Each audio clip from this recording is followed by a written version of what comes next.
Hello all, welcome back to our channel. Today we are going to discuss about the 6 basic block diagram elements used in control system along with the block diagram reduction rules.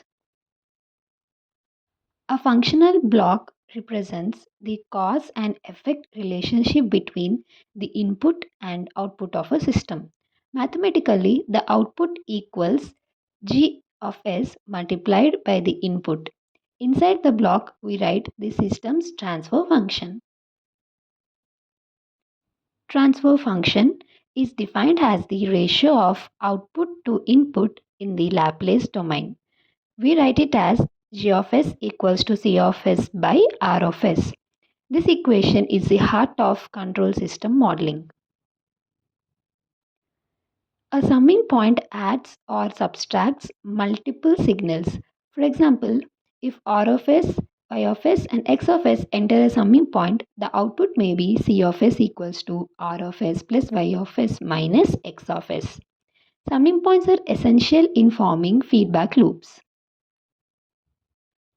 A takeoff point or branch point splits a signal into multiple paths.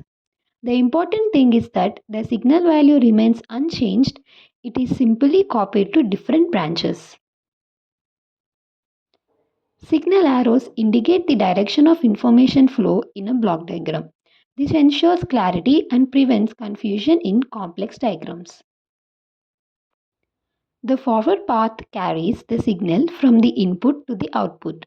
The feedback path carries a portion of the output back to the input through H of S. Feedback is used to improve stability, accuracy, and behavior. Next, let's understand the 11 block diagram reduction rules. These rules help us simplify large and complex block diagrams into a simple equivalent block. The first rule is the simple block rule. For any block, the output equals the input multiplied by the transfer function. C of S equals to G of S into R of S. When blocks are connected one after another, they are in a series. Their equivalent transfer function is a product. G equivalent equals to G1 into G2 into G3 and so on. When blocks share the same input and their outputs are added or subtracted, they form a parallel connection.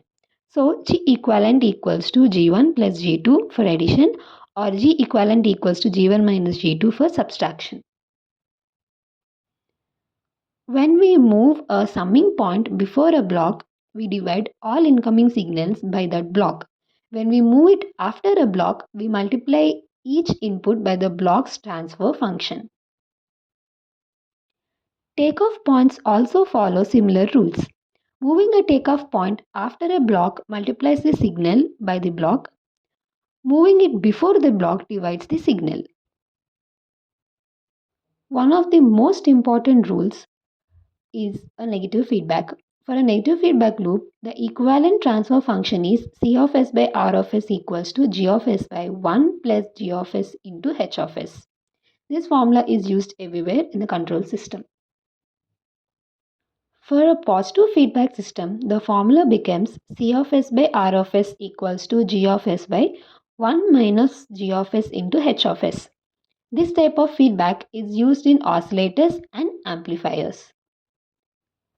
If you have two summing points in sequence, you can combine them into a single equivalent summing point by grouping all the terms together.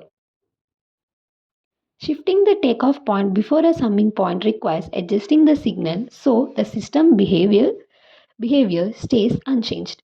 If the takeoff is moved backward across the summing point, the branched signal must indicate the same addition or subtraction that occurred at the summing. Thanks for watching the video.